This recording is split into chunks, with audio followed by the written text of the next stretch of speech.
It's just over 3 weeks since that landslide Labour victory. Keir Starmer's team have spent some of that time telling us what they say is the mess they've been left by their predecessors. Tomorrow, as Parliament prepares to pack up for its summer holidays, the Chancellor will set out what she claims is a black hole of tens of billions in the public finances. This week, as summer finally turns up and people head off to the beaches, the spotlight will turn to the water quality in this country. Can the new government stop the sewage flowing into our rivers and seas? The Environment Secretary, Steve Reid, is with us live. Good morning to you, Mr. Reid. Are you heading off to a British beach this summer? I will be at some point. I haven't booked anything yet. It's been too busy. Are you going to risk getting into the water? I'll check the water quality before I go there. We shouldn't have to do that. Fair enough. We will talk to you in a few minutes' time. Also this morning, the play that controversially encourages an all-black audience for some performances. Laura has spoken to its stars, Kit Harington and Olivia Washington. To see black and brown people in a 900-seat theatre, I've never experienced that. As an audience member, I'd never experienced that. So I think it was really, it was very special for me to experience. And after a deadly day in Gaza and on Israel's northern border, I'll be talking to the head of the Palestinian mission to the UK, Husam Zomlot. And with us for the next hour, Conservative MP Alicia Kearns, John Lewis boss Sharon White and Stephen Fry.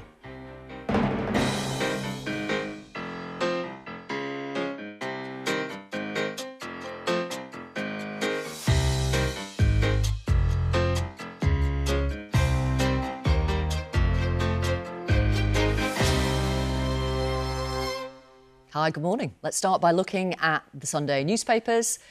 The Chancellor will set out details of pressures on public spending tomorrow. That's the big story for the Sunday Times. It says the NHS hospital building programme will be halted. Many expect other changes will be coming too. The Telegraph says the Treasury have drawn up plans to raise capital gains tax. Labour are promising a council house revolution. That's according to the Sunday Mirror. And the lead story for the Sunday Express.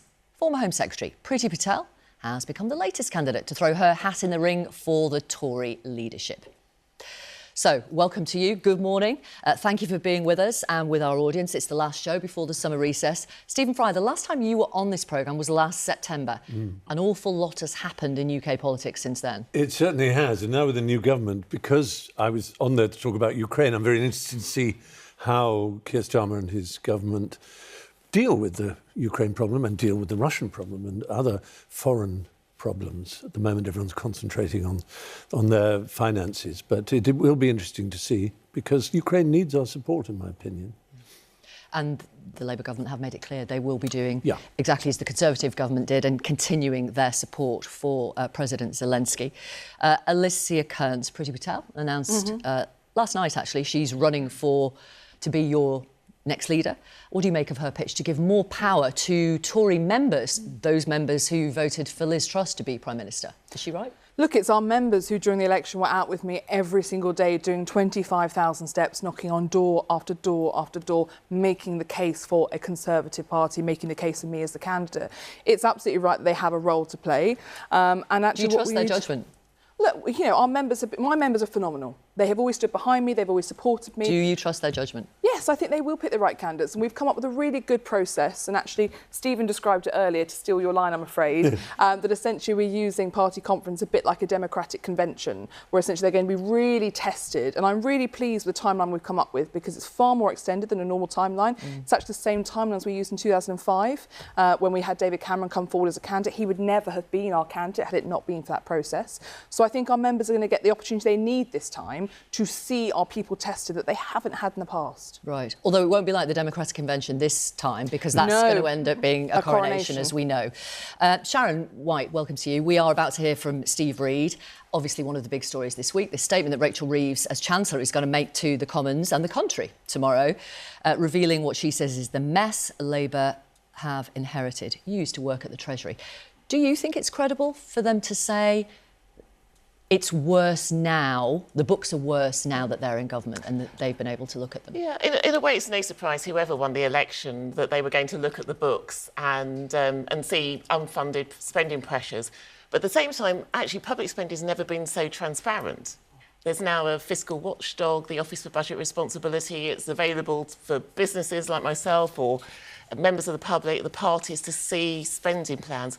I suspect what the Chancellor's going to do tomorrow is to say that there are some pressures, prison places, social care is another possibility, public sector pay rises, that any government would see coming down the track, that we now as a country need to decide, how we're going to, are these priorities and how we're going to fund them.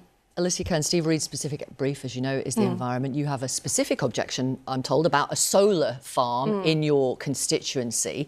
But after stagnant growth in the UK under the Conservatives for the last 14 years, isn't it right that they get building in order to try and boost the growth rate? Well, first of all, the assessment we currently have is that we're going to have the greatest growth of any G7 country. So that is not stagnant growth. Yeah, but of any G7 country, we've all been through the pandemic together. We've all been through the renewed illegal invasion of Ukraine. And the fact that we have come out the strongest of it, that is not something to dismiss, because all countries have had enormous challenges. But in terms of building, I want to see more houses built. I want to see solar panels built. I was one of the Conservative But just rebels. not in your constituency? No, not at all. Let me get to that point. So I was one of the Conservative MPs who overturned the ban on wind onshore. However, this specific proposal has been found by the Foreign Office to have the highest exposure to Uyghur slave labour of any company in the world. I have called what is taking place in Xinjiang a genocide for over 15 years. I have campaigned against it. The idea that we go green on blood labour in my constituency is something I will not stand for. And the Labour Party said when they were in opposition that if they came to power, not only would they declare what's taking place in Xinjiang a genocide, but they would take the Chinese government to court. Instead, in 3 days, and Miliband boasted about reading over 3,000 documents in less than 3 days. Ed Miliband, he's the Climate Change Secretary. He is indeed, when he's meant to take 3 months to look at each proposal, one proposal of which the Planning Inspectorate told him to turn down as it was a bad proposal. He agreed with them. Why? Because he wanted to have a propaganda win after a week that we've done this and we passed them. We have to have mature, grown-up governance, and the idea that we go green on blood labour is not something I will stand for. We can do it without the slave labour. It costs more, it's slightly more difficult, but we can do it, and that is a choice they've chosen not to make. OK, I'll put that to Steve Reid in just 1 second. Just to be clear, so it's not the location you're No, we have said we will have a solar plant at that substation because it's Understood. underused. We have said we will have that as a community, but not this one. OK. Thank you for the moment. Back with you shortly. So, as we have been discussing, the Chancellor, Rachel Reeves, will make a statement to MPs tomorrow where she will set out what she claims is the financial black hole in the public finances. As billed, Steve Reid, the Environment Secretary, is with us this morning. Hello to you. Good morning, Mr. Reid. Good morning, Victoria. Good to be here. So, how bad are you saying the public finances are now? Well, we knew the inheritance was going to be bad, and that was being flagged up through the election. But we've got into our offices now. We've seen what's really been going on, and it's catastrophic. It's worse. There were things that we could not have known during the election because the Conservatives had not only not released the information, but in some cases they deliberately covered it up.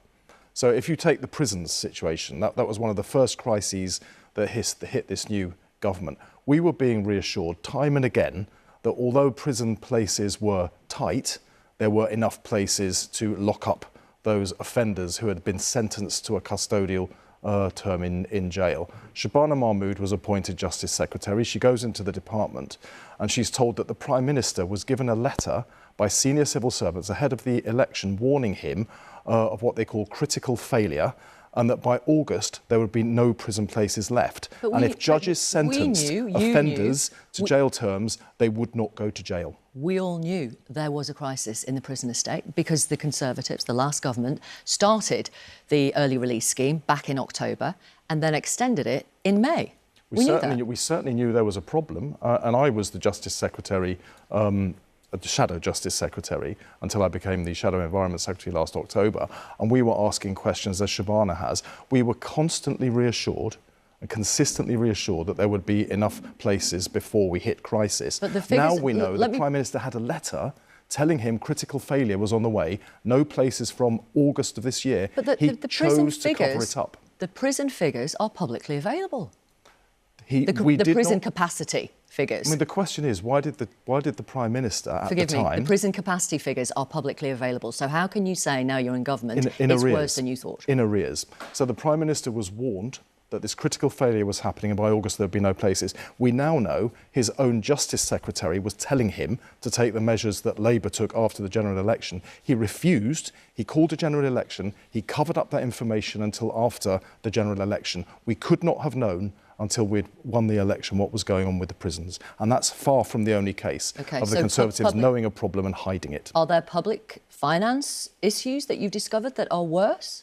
Well, that's a public finance issue because the prison places have to be built in order to accommodate to accommodate the offenders. But let's look at Rwanda as well. It was a gimmick by the Conservatives, was never going to resolve the issue of the small boats. But we were told going into the general election and through it that the Conservatives had spent £400 million to send just 4 volunteers back to Rwanda.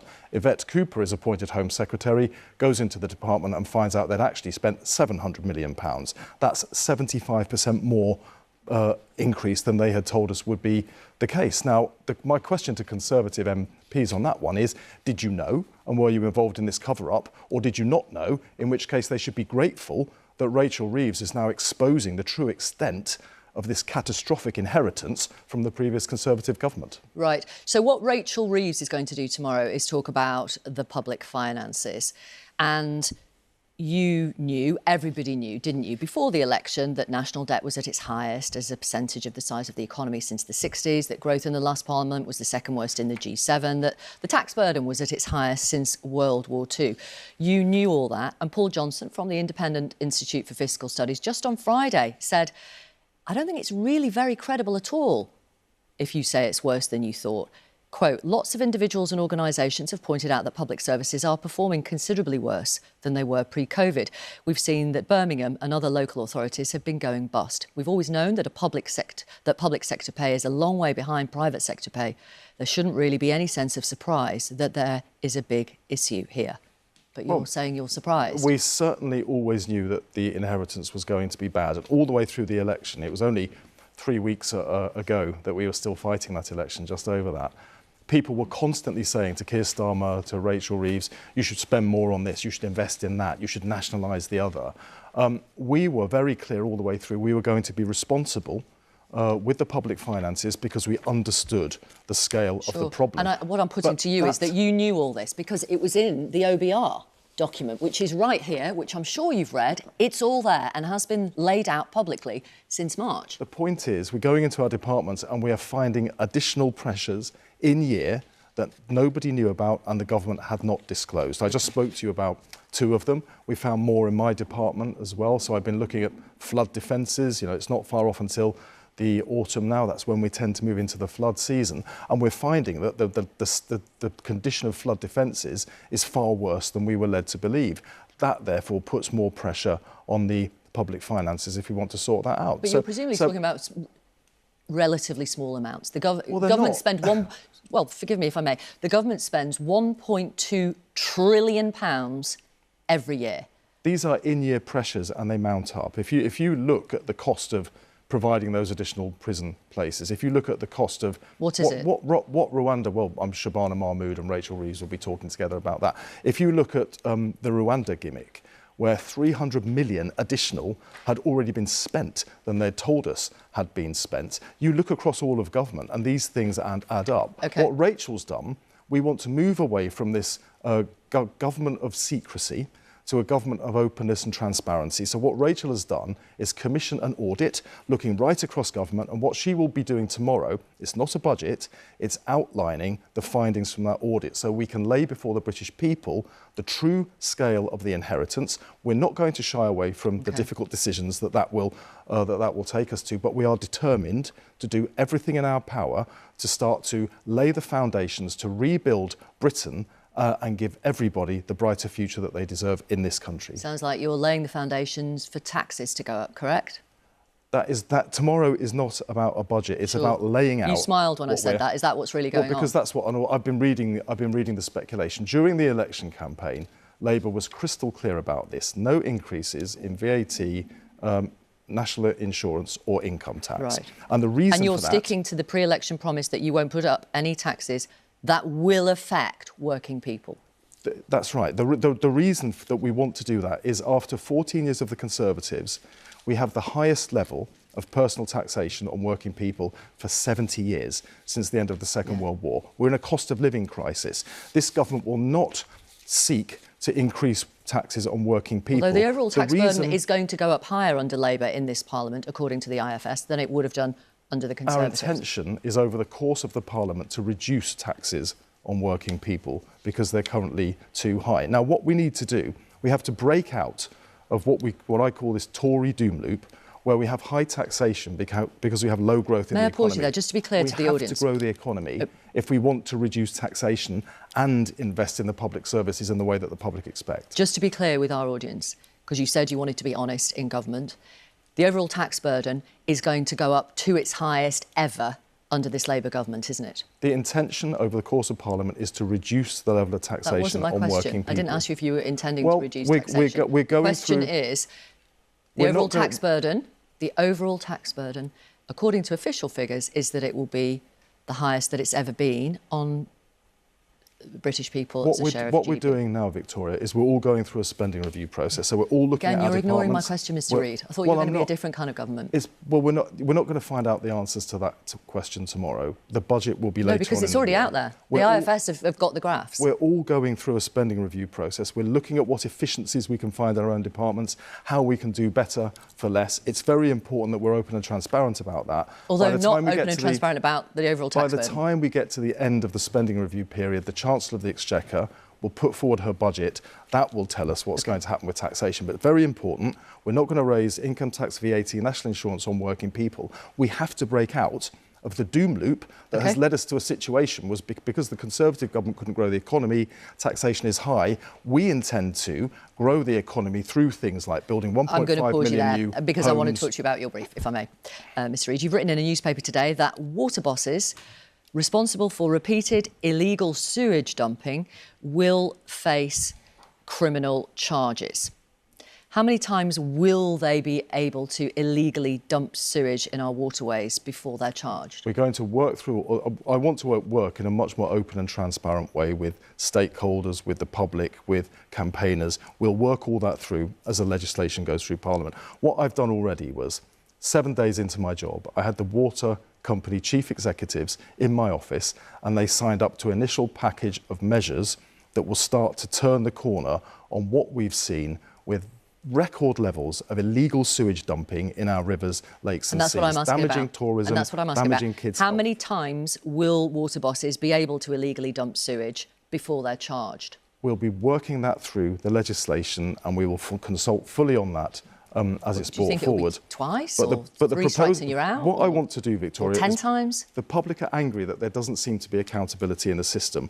Water bosses have got away with paying themselves tens of millions of pounds in bonuses for overseeing catastrophic failure. What I want to do is make accountability back into the system. Well, you say that, but it sounds like you're going to give them a chance. From what you've written in the Mail on Sunday today, it's like you're going to let them illegally dump sewage a bit, and then when they've done it a few times, then there might be some kind of criminal charge. What I want to do is clean up our water. We'll do it by making the water bosses face criminal charges if they are responsible for persistent How many times? That's my question. Severe levels of illegal sewage dumping. We will ban the payment of their multi-million-pound bonuses while they're overseeing that kind of failure. We will ring-fence customers' money that is earmarked for spending on investing the sewage system. So if it's not spent on that, it will be refunded to customers in a discount on those on their bills. So you don't know yet how many times they'll be able to illegally do it until they get charged? This is an important part of what we're planning to do. By strengthening regulation, by making it more consistent, we can make the sector more investable, and we aim to bring in £88 billion of private sector investment in this Parliament alone to start to clean up our water and invest in that infrastructure. It's the second biggest investment in the economy in this entire Parliament. It will bring jobs and good wages right across the country, and it will allow us to start cleaning up our polluted waterways. Thames Water, as you know, is in serious trouble. Why don't you step in now and temporarily nationalise it, as some experts are suggesting? Well, Thames Water remains financially viable. They are seeking to raise the funds that they need moving forwards, and we need to give them the space to get on and do that. Do you think they will succeed? Do you have confidence? I very much hope that they will succeed. There's no need to have undue concerns at the moment. They remain financially they remain financially viable, and there is no threat to water supply. OK. Part of your programme for government is investing in big green energy projects, pushing them through even when local residents don't really want them. You will have heard Conservative MP Olivia today saying one of the solar farms in her constituency is essentially, the company behind it is complicit in slave labour in Xinjiang. Are you comfortable with that? Well, we certainly need to look at the supply chains for the materials that will be used for generating solar energy, but I think the approach is absolutely the right one. This country, one of the biggest drivers in the cost of living crisis is soaring energy bills. That's happening because we're over-dependent on fossil fuels and the foreign supply chains that provide that. If we can take back control of our energy, wind, wave, solar, nuclear in this country, we can cut household energy bills, make a more secure supply of that energy and create jobs and investment up and down the country. That's why we want to do it, and we've got on, and Ed Miliband has launched GB Energy less than 3 weeks into this government. It is how determined we are to grow the economy, because that is how, going back to your earlier questions, that's how we get away from the Tory doom loop that's low growth that's led to high tax. Just so I'm clear about this particular company, they deny that they are complicit in slave labour. The accusation is that it's about the supply chain, as you mentioned. Is that something that you will look into? I don't know the details of that particular company, but absolutely we want to look at the supply chains to prevent abuses. Thank you very much for talking to our audience this morning. Steve Reid, who is the new Environment Secretary. Thank you. And do let us know your thoughts, your experiences, particularly if you are heading off to a British coastal resort this summer. It's going to be a heatwave this week, but will you get into the water? Do email kuenssberg@bbc.co.uk, or you can use the hashtag #BBCLauraK. Send us your messages, and hopefully we'll share some of your conversation a little bit later in the programme. Right, let's just reflect a little bit on that interview with Steve Reid. Sharon White, do you buy what Steve Reid is saying on behalf of the Labour government about things being worse in certain departments? I mean, I'm not surprised that there are what Steve described as sort of in-year pressures. I think for me, the big issue, and actually we saw this with both parties during the election campaign, is that by ruling out the big tax levers, income tax, VAT, national insurance, it now means that any options around taxation falls on a much smaller number of people and potentially much more distortive. So they've now got some choices which, you know, to be frank, if, you know, if Alicia's party had come in, which is either you stop some spending, you've got to borrow more, there might be a bit more scope because interest rates are coming down a bit, inflation will come down a bit, or if you're sticking to the ambitions on public service reform, some taxes will have to go up. Stephen Fry, I don't know how aware you were of the IFS, the Institute for Fiscal Studies, in the election campaign saying there's a conspiracy of silence with both the main parties. No one was talking about these trade-offs. And believe me, I asked a lot of people, a lot of politicians about the trade-offs of tax rises and or spending cuts. Yes, it's not really my field, but talking of fields, the thing I picked up on that really mattered to me, and I think matters to an enormous number of people, is the water. In the days of Brexit, we heard that phrase used again and again, take back control. But not to have control of our water always struck me as insane for a country. Not to have control of its rivers and its lakes and its drinking water. And so else. You're suggesting nationalisation? Yes. Before the railways, I mean, maybe a good idea to nationalise them, but surely the waterways. Every single river in our country is polluted and contaminated with a mixture of raw sewage and runoff from, you know, organophosphates and appalling. It's a disgrace, and it's one that anyone who actually lives in this country should feel in their deepest heart is an urgent thing to put right. Our water is our bloodstream. And the Conservative government failed on this. So I think the challenge to that is that France has nationalised its waters, and yet the waters were considered so polluted that they almost had to cancel the Water Olympics in France. So to suggest that this is a solely private failure, this is an enormous challenge. But in 2010, what should you have done, do you think? So we did. The reason why we have the highest levels now is because we exposed it. In 2010, 6% of waterways were being monitored. That's now at 100%. I think that's good that we exposed already what's happening on. We lifted the cap on what the fines would be. There have been significant fines against water companies, but it does take time for change. Would I like to see change faster? Of course I would. We want 14 our years waterways is clear. quite a long time. Yes, but the fact is, it takes a long time to put in place that monitoring. We didn't go to 6% to 100% monitoring in 2 years. It took something like 12 years to get the monitoring in place because of the infrastructure needed. But I don't think nationalisation in France proves that is necessarily the automatic answer. And in fact, quite often nationalisation is the opposite of the answer. Okay. Right, let's turn to the other big story of the week. This time last Sunday, Joe Biden was still in the US presidential race. Now he's dropped out. His VP, Kamala Harris, has taken his place. This is what both Kamala Harris and her Republican rival, Donald Trump, had to say at their rallies last night. So now we have a new candidate to defeat the most incompetent, unpopular, and far-left vice president in American history, probably the most far-left person in American history. Less than 4 months from now, Minnesota is going to defeat Kamala Harris.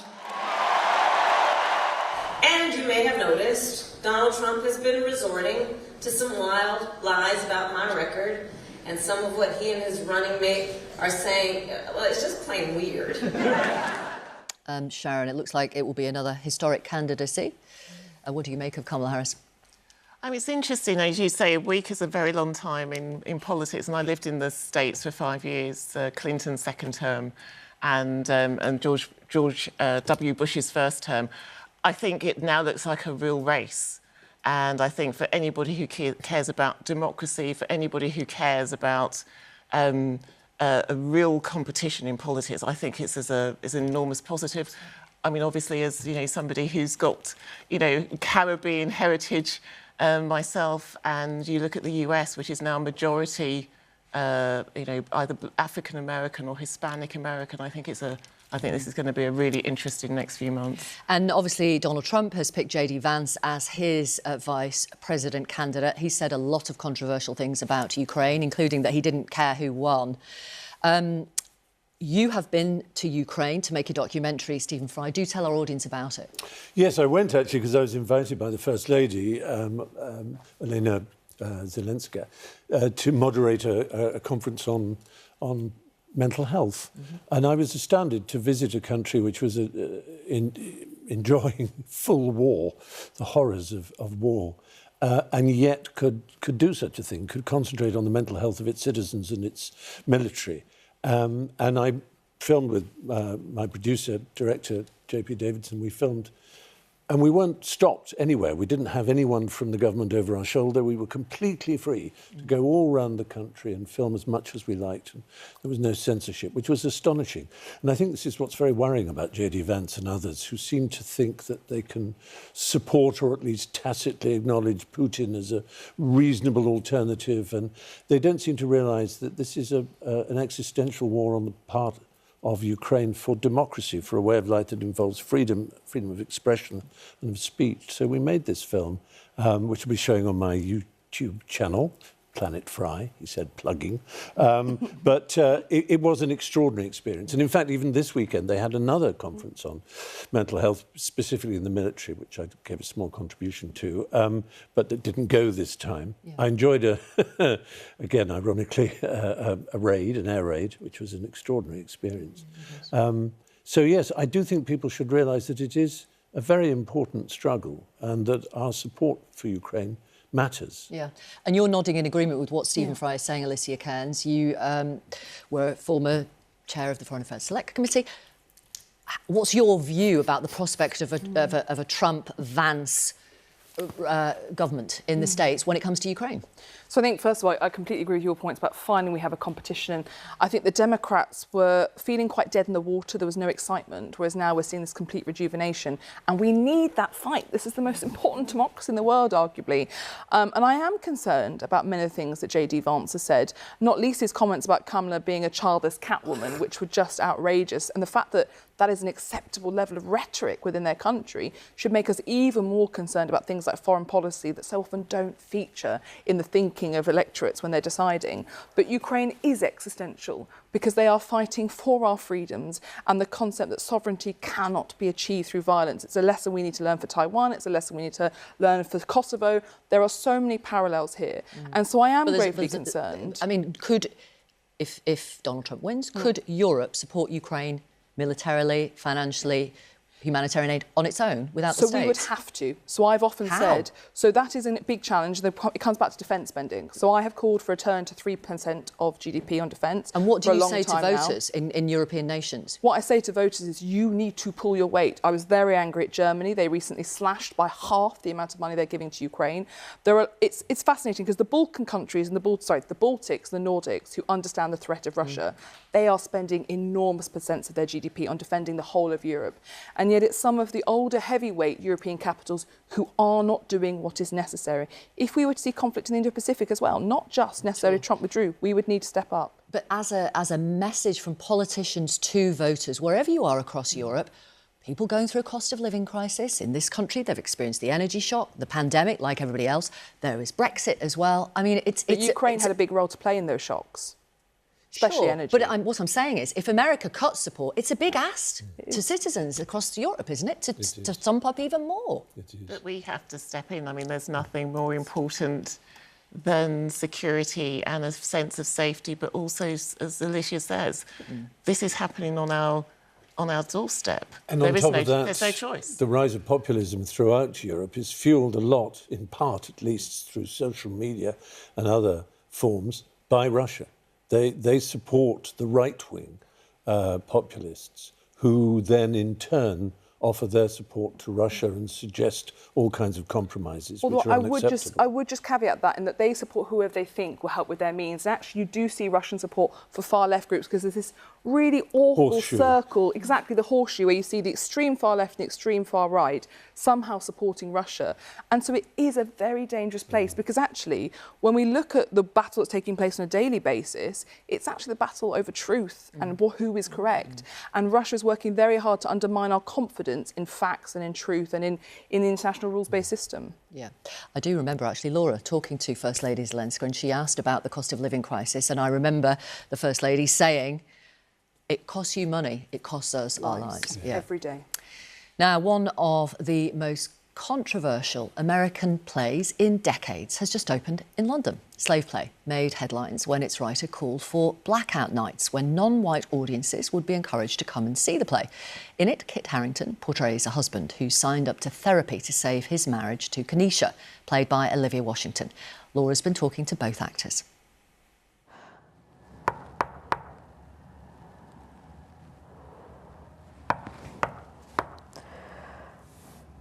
Yes.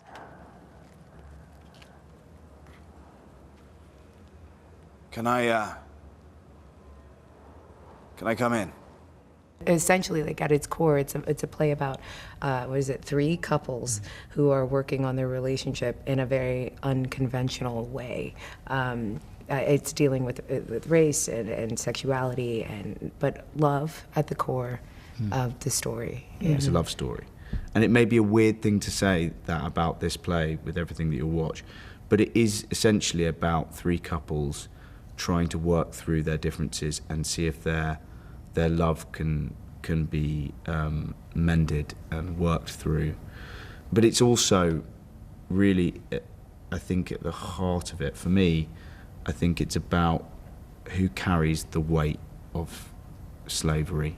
So they're really difficult issues. I mean, the legacy of slavery, whether or not that's a challenge in interracial relationships. I mean, tough stuff.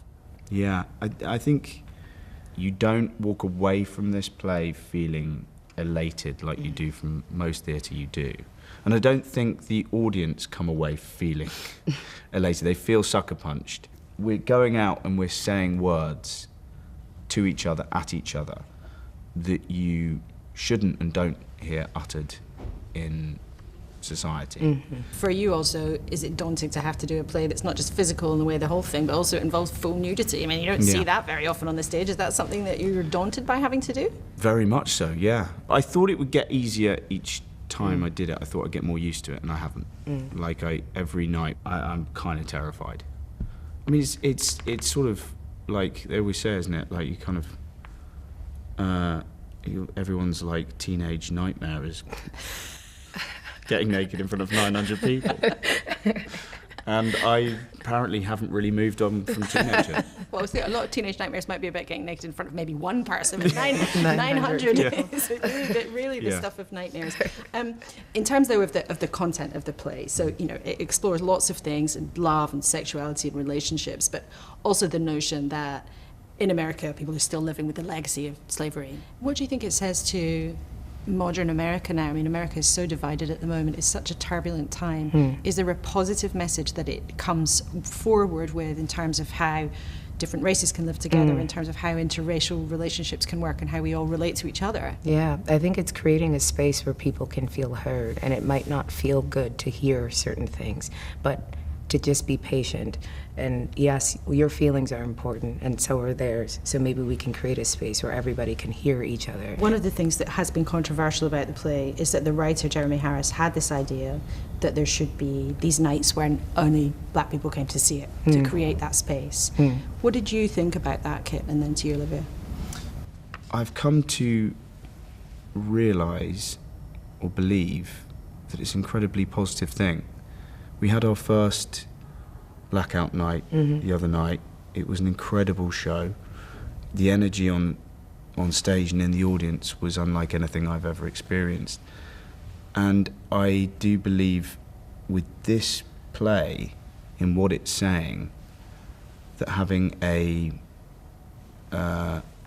place where a certain group of people can come and feel open to laughing in a certain way, reacting in a certain way, in sort of safety for 2 nights of the entire run is a great thing. Some people watching, though, and in fact the former Prime Minister, Rishi Sunak, felt that actually it's very divisive in the UK in 2024 to say, oh, tonight only one group of people can come to this show. These seats can only be filled tonight with black people. Number one, if you are white, no one's stopping you buying a ticket. It's not illegal to buy a ticket for that show if you want to come. It's saying we would prefer the audience to be this.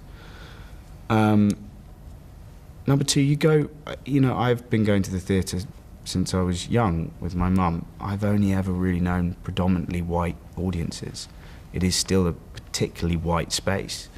So to have the argument that, oh, this is discriminating against white people is, I think, vaguely strange and ridiculous. Olivia, what did you think about that concept?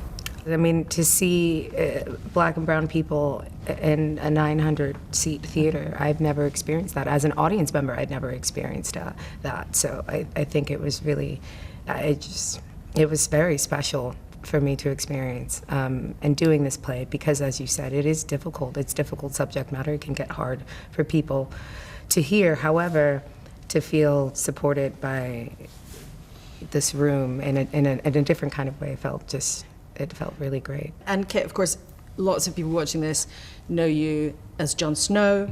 I know it's not an insightful original question to ask, but people do want to know, is there going to be more Game of Thrones? I'll say this, I hope that sometime in the future there'll be a return of that character in some form, but at the moment there isn't the right story to tell there for him, and so it's best just to leave it, because you don't want to ruin a kind of beloved character and by taking it too far.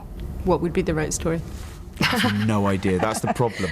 We don't know yet. Just have a brain session and brainstorm. I need to look older.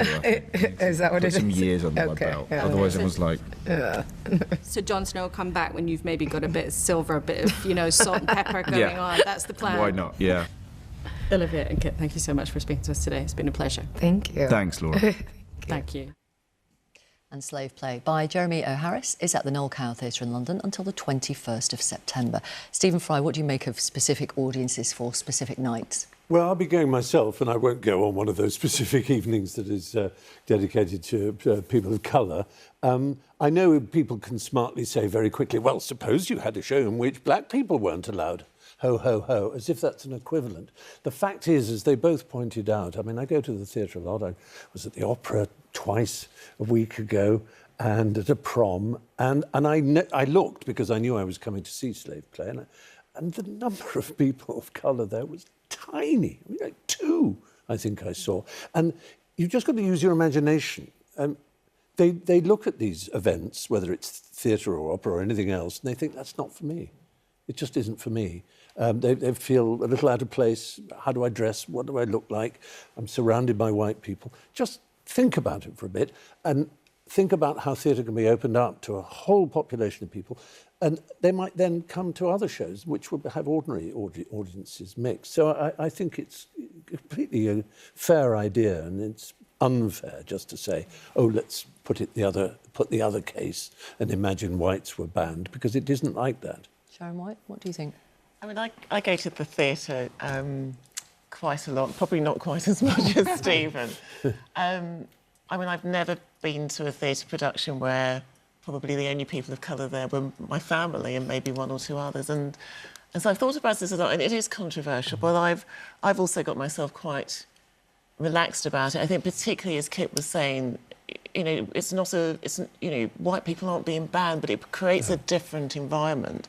I have to say, whether I'd actually go to the play, I'm not sure. That's a different matter. It's a very tough play, as you said. The sucker punch and but I think it provokes a different conversation. I do think it brings a different community and a broader community to what's obviously an extraordinary piece of art. Yes. So I think theatre is where we test ideas, we explore new realities, we challenge ourselves. And I'm deeply uncomfortable with the idea of us segregating by any background, and particularly because I think is also an element of importing America's relationship with race, which is so different to the UK's. But I actually think that it's as likely that a very, very working class white man would feel as uncomfortable as some black families would coming to the theatre. And we need to change people's experience of theatre and relationship. I mean, I remember going to see Colour Purple in New York. We were one of the only white couples in the room. And that for me was a shame, because the Colour Purple is so beautiful and moving, and there is so much to learn from it, that I was sat there going, more white people should be seeing this. And so I'm never going to support something that segregates. I think we need to make sure the theatre is open and safe for all. But I think actually it has far more to do with essentially economics and where people are within the country, how exposed they are to the theatre. Yeah. And we need to do it because theatre is key for challenging how you see the world. And the cost of tickets. And the cost of tickets. Although you can, you know, you there can are, get of some course, amazing yeah, ones you now. can get amazing deals, but you really have to be on the smartphone first thing in the morning, don't you? Now, Israel's Air Force says it has hit Hezbollah targets in Lebanon after 12 children and young adults were killed and dozens injured after a rocket hit a football pitch in the Israeli-occupied Golan Heights. That's according to the authorities in Israel. The Israel Defense Force said the rocket was fired by the Lebanese militant group Hezbollah, a claim denied by the group. The attack was the deadliest loss of life on Israel's northern border since the Hamas attacks on October the 7th. Yesterday, Israel's military struck a school in Gaza, killing at least 30 Palestinians and injuring more than 100 people. That's according to the Hamas-run Ministry of Health. Children were among the victims. Israel said that a Hamas command and control centre was embedded inside that school. Hamas denies that. Now, in a moment, as the current phase of this conflict approaches its 300th day, we're going to talk to the Palestinian Authority's most senior diplomat in the UK. But first, Alicia Cairns, how dangerous do you think this moment is in terms of a possible regional war in the north of Israel and in Lebanon? It's enormously dangerous, and one of Lord Cameron's priorities since the 7th of October has been to make sure we did not see conflict spread into Lebanon beyond that immediate cross-border exchange of fire. It is deeply concerning. However, we also cannot see the loss of life in either country. So there are a lot of people very worried at the moment that this is going to be the escalation that could engulf the entirety of the region. There is a deal on the table, which Qatar and Egypt have done an amazing job with the US of bringing together. And again, Lord Cameron and Tariq Ahmed behind the scenes did a lot of work to make it possible. That deal would allow an immediate ceasefire, a release of the loss of hostages. It would have a phase 2 that would see the release of all the hostages and move to a permanent ceasefire. But they can't even get to phase 1. Well, no, I know, but it is on the table. So we now need to see all people with the pressures to bear make that happen, because we cannot risk this escalation and we cannot see more loss of life. Absolutely. And we're about to speak to Mr Zomlot, as I said, head of the Palestinian mission in the UK. What could be his role and his organisation's role in resolving this? Well, what's really important to note is that obviously Husam represents the PLO, which is obviously aligned with Fatah, not Hamas. There have been discussions in China over the last few weeks, bringing together different Palestinian groups to talk about the future. There is a very difficult question around Hamas's role, and I do worry that in some ways China China is giving a lot of voice and recognition to Hamas, which is a terrorist group as recognised by our law and many others. We need the PLO to be able to move forward. We need a Palestinian Authority. We've currently got this technocratic government that's been agreed. We need to allow the Palestinian people to have that space. OK, well, it was last Wednesday, actually, on a visit to Washington, that the Israeli Prime Minister Benjamin Netanyahu used an address to both houses of Congress to set out how he thought Gaza should be governed in the future. Israel does not seek to resettle Gaza, but for the foreseeable future, we must retain overriding security control there to prevent the resurgence of terror, to ensure that Gaza never again poses a threat to Israel.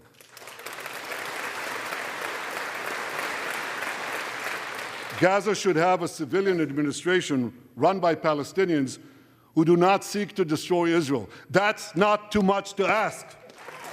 It's a fundamental thing. Well, let's talk now to Husam Zomlot, head of the Palestinian mission to the UK. Welcome to you.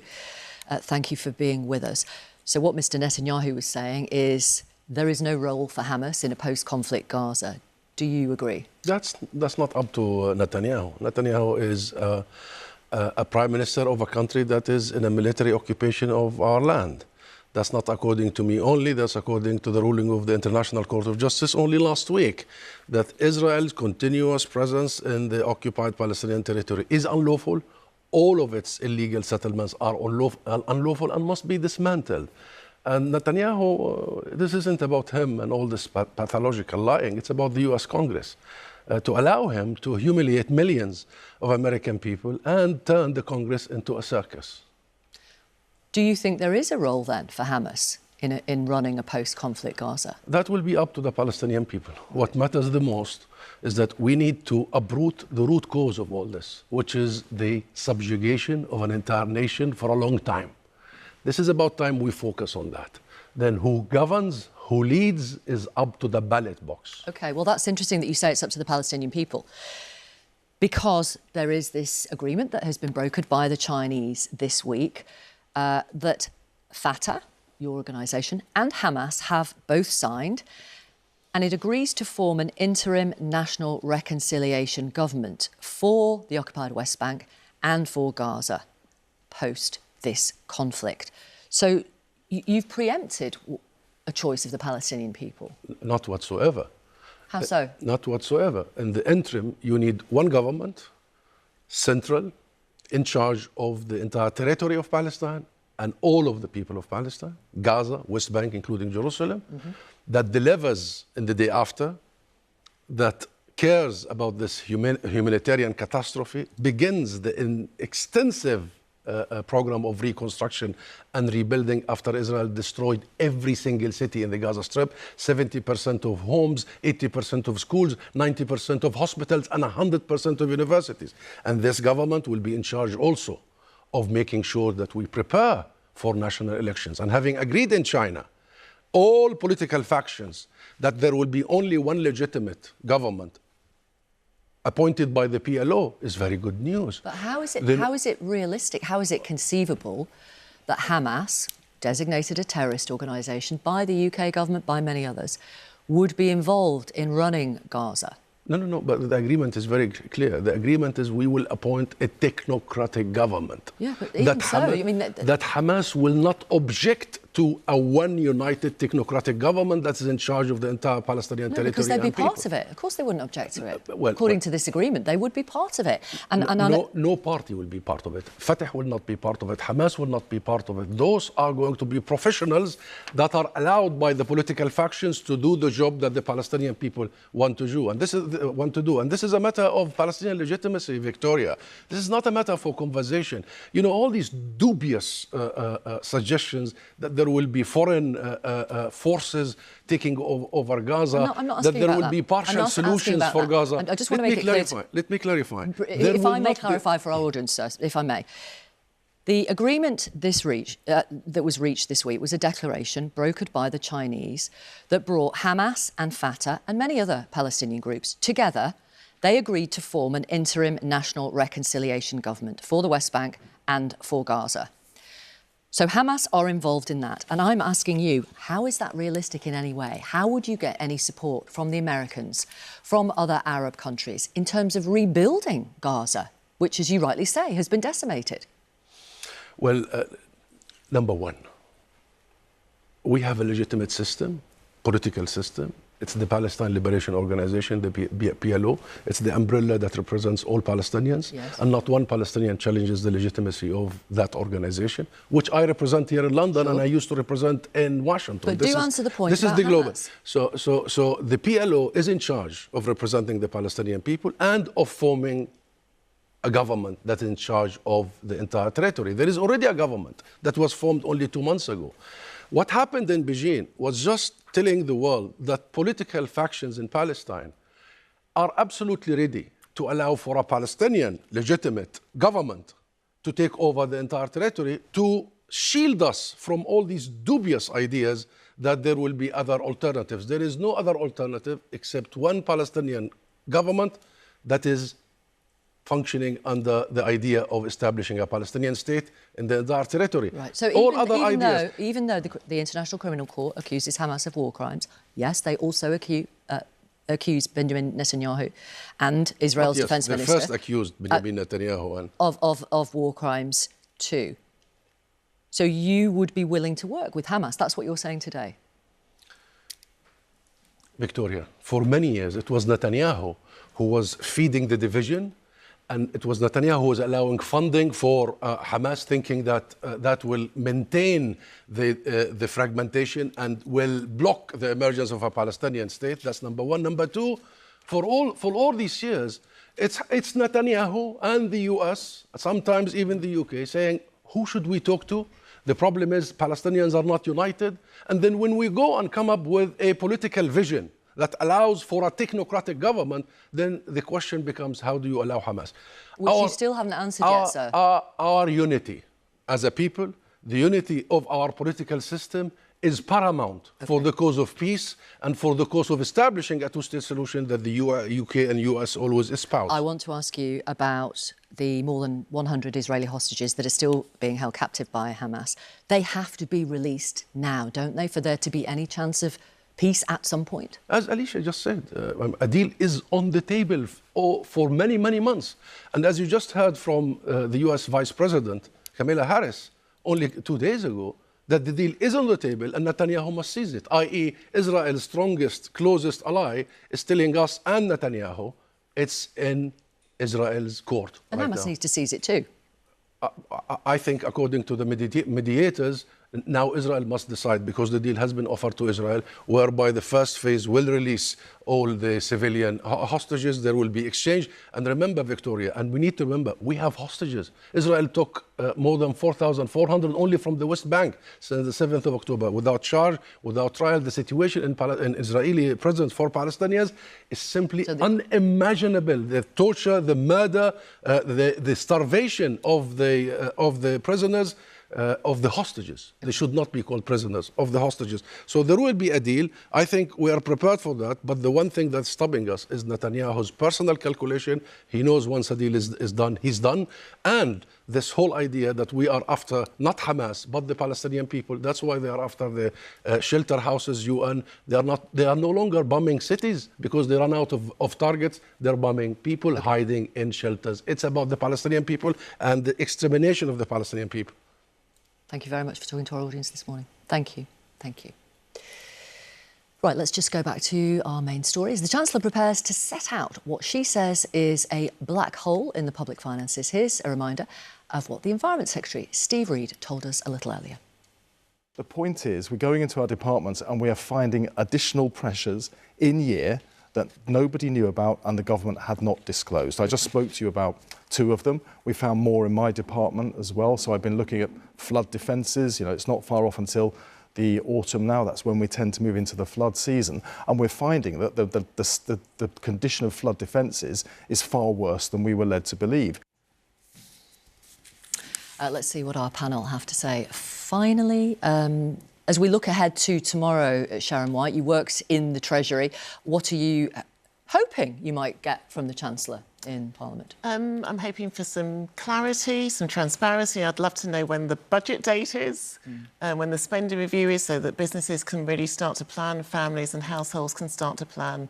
And to be frank, some cross-party consensus, because I think the more we've got agreement between the parties over this Parliament, I think the more stability and the more investment will come into the country. People do always say that at the start of Parliament. We want more cross-party working. I've been covering politics for a very long time. I have not quite yet seen it yet, unless I'm... Let's hold them to it. Can anyone remember? Ukraine, enormous. Ukraine, absolutely. And right, that is fair. I'm always someone who's always tried to work cross-party and everything. I'm not, I don't hate the Labour Party or Liberal Democrats. I fundamentally disagree with their approach. But I think it's going to be very difficult, however, if we do see this cynical rewriting of the past. It is frankly nonsense to say they don't know how the sums add up. They've had the OBR, they've had all the detail. It doesn't just say what we're spending. And even on prisons, a prison in my constituency tomorrow opens a brand new wing with hundreds of new places. But economics-wise, the Conservatives, would you agree, have left a bit of an economic mess? No, but if you look at everything, if you look at unemployment, right, it is half what it was under Labour in 2010. Again, the deficit, debt, tax burden. It's far lower than... So tax burden, I'm a Conservative. We stepped in and paid people's energy bills. We paid for 51% of people's jobs that Rutland melted in the pandemic. I understand the explanation why, but the facts are at the end of 14 years, it is the highest tax burden. Yeah, because we made difficult decisions to save people's jobs and save people's livelihoods. I would never step back on that. But we also were very clear there are difficult spending decisions to be made. Labour lied and said we're not going to put up tax on working people. They wouldn't define what that was. Even we are shocked that in less than 3 weeks they're pulling the tax increase burden. Let's look more positively. So if we could get a planning reform that's cross-party and more getting houses. more houses built. We all agree we should be building more houses. We built 2.5 million. And I think, too, people are very in favour of public sector pay rises. The Conservatives have a history of really being pretty anti-public sector and their workers. We did what the independent review always told us to do. We always did in line with the independent body. But we know what Liz Truss's view of the Office for Budget Responsibility is. But we did what the independent body told us to do on public sector pay, and we always did as we were asked to do by the independent body. That's why it exists. Well, the public is, I think, now asking for better money for nurses and doctors and police and other and civil servants and others. And that's why you have an independent bay body. But that's why you have an election as well to vote in a government that is promising things that are popular. But then they have to be honest that it costs more money, and they can't pretend that they've suddenly found all these big holes when they're being told that this is fanciful. If you're going to say, well, we want to do this, then you have to say, therefore, we have to put up taxes. Not lie and pretend that you found all these additional cost pressures. It is just not honest. And we were laughing when Steve Reid was saying things. You did the same in 2008, of course. Yeah, but we did have people who were having their houses... you did, but they because that's what the OBR shows. I don't think the British public quite buys that. Come on, look, unemployment was much, much higher. Deficit was much, much higher. You name it, GDP we were worse off. was roughly equivalent with America then. It's now half after your watch. That's pretty bad. I also think what people really want after 4 or 5 years of such a difficult time for the country is also hope. Yes. And I do think thinking forward about where we're going to invest, how we're going to reform public services, how do we get more businesses like my own stepping in because actually they can feel that the sun... Come to Rutland, we'd love to have you. That's going to be my Waitrose Stanford is very close by. I do think there is something also about the discourse, and I thought actually seeing Rishi Sunak in Parliament and the new Prime Minister Keir Starmer actually talking in a grown-up, open way, I think gives us a lot of hope for the future. Hope and honesty. Have you got a big public sector job in you? There's speculation there might be a job. Lots of speculation. I've got about another high up in the civil service. Another 4 weeks of the partnership, and I'm not going to rush into what I do next. Okay. Would you fancy it though? I mean, it's, for those who know, it's the sort of cabinet secretary which is running the civil service. I think it's very unlikely that I'm going to go back. Shame. You should run the country like John Lewis, a proper cooperative. We should admit, all the country should be... Or look at the West Midlands Mayor, it worked very well. Should be a mutual. We have some cross-party consensus, finally, after an hour. Thank you very much for being with us. We appreciate it. That's it from us today. Thank you to Stephen Fry and Sharon White and Alicia Kearns. Thanks to you for watching. Laura's back in September. I'm back with you on Newsnight tomorrow. Join us for interviews and insight after the Chancellor's analysis tomorrow afternoon to Parliament. See you then. Have a lovely day.